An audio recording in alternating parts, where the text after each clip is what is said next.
আজকে রান্নায় কি থাকছে সেটাই আপনাদের সঙ্গে শেয়ার করব। ভিডিওটি স্কিপ করা যাবে না, স্কিপ করলে আপনারা সম্পূর্ণ ভিডিও দেখতে পারবেন না।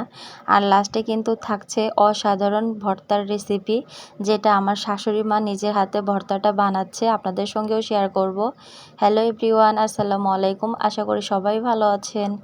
আমিও আলহামদুলিল্লাহ ভালো আছি। এই তো রান্না সব কিছু আগে থেকে রেডি করে রেখেছি, এখন শুধু রান্না করা হলেই হয়ে যায়। প্রথমে আমি ইলিশ মাছটা ভালোভাবে ভেজে নিয়েছি, দেখেন অনেক সুন্দর করে ভেজে নিয়েছি। আর ইলিশ মাছটা রান্না করব আজকে কচুরমুখী দিয়ে।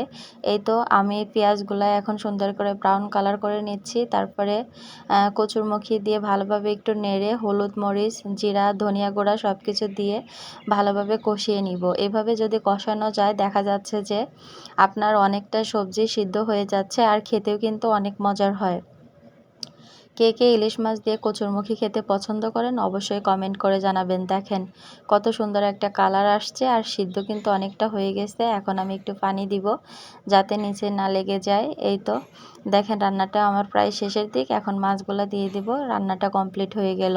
তারপরে শেয়ার করব আপনাদের সঙ্গে কলা দিয়ে বিগেট মাছ রান্না। কে কে বিগেট মাছ খেতে পছন্দ করেন অবশ্যই কমেন্ট করে জানাবেন। আপনারা অনেকেই বলতে পারেন যে কালো কড়াইয়ে রান্না করতেছি কেমন হবে। দেখেন কালো কড়াইয়ে যদি রান্না করা যায় মাছগুলা লেগে যায় না, এই জন্য কালো কড়াইয়ে মাছ ভাজি করে দেখবেন মাছগুলো অনেক সুন্দর ভেঙে যায় না। তারপরে দেখেন আমি পেঁয়াজ দিয়ে ভালোভাবে একটু কষিয়ে নিয়েছি, আর আগে থেকে কলা সিদ্ধ করে রেখেছিলাম। এখন মশলার সঙ্গে কলাগুলো ভালোভাবে কষিয়ে নিব। এভাবে কষাবেন, দেখবেন অনেক সুন্দর লাগে খেতে। আর কালারটা দেখেন অনেক সুন্দর কালার হয়ে গেছে, আমার সিদ্ধ হয়ে গেছে। এখন আমি মাছগুলা দিয়ে একটু জাল করে নিব, তাহলে আমার রান্নাটা প্রায় কমপ্লিট হয়ে যাবে। এখন আমি মাছ দিয়ে দিচ্ছি, আমার রান্নাটা প্রায় কমপ্লিট। শেয়ার করব আপনাদের সঙ্গে মজাদার ভর্তার রেসিপি। আর ভর্তাটা কিন্তু আমার শাশুড়ি মা ভর্তাটা করতেছে, ওনার হাতের ভর্তা অনেক মজা লাগে খেতে। দেখেন কত সুন্দর করে ভর্তাটা করতেছে। মানে চাপা শুটকি আছে না, চাপা শুটকি দিয়ে আর কি শুকনো মরিচ পেঁয়াজ রসুন এগুলা দিয়ে ভালোভাবে বেটে নিচ্ছে। পেঁয়াজগুলা বেশি ভেঙে দিবে না, ভেঙে দিলে খেতে ভালো লাগে না, এই জন্য একটু হালকা ভেঙে দিবে আর কি। দেখেন না কত সুন্দর করে সব কিছু আগে থেকে রেডি করে রাখছিল। আর ভর্তাটা কিন্তু করতেছে আপনার কাঁঠালের গোটা দিয়ে, আর কাঁঠালের আমরা বিচি বলি। এখন আপনাদের এলাকায় কি বলে অবশ্যই কমেন্ট করে জানাবেন।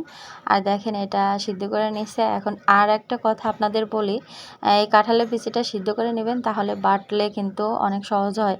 আর ভেজে নিলে বাটাটা অবশ্য অনেক কষ্ট হয়ে যায়, আর এভাবে সিদ্ধ করে নিলে বাটাটা খুব দ্রুত হয়ে যায়। দেখেন কত সুন্দর একটা কালার আসছে, আর খেতেও কিন্তু ভর্তাটা অনেক মজার ছিল।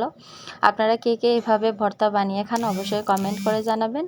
আর যদি ভিডিওটি ভালো লাগে অবশ্যই পাশে থাকবেন।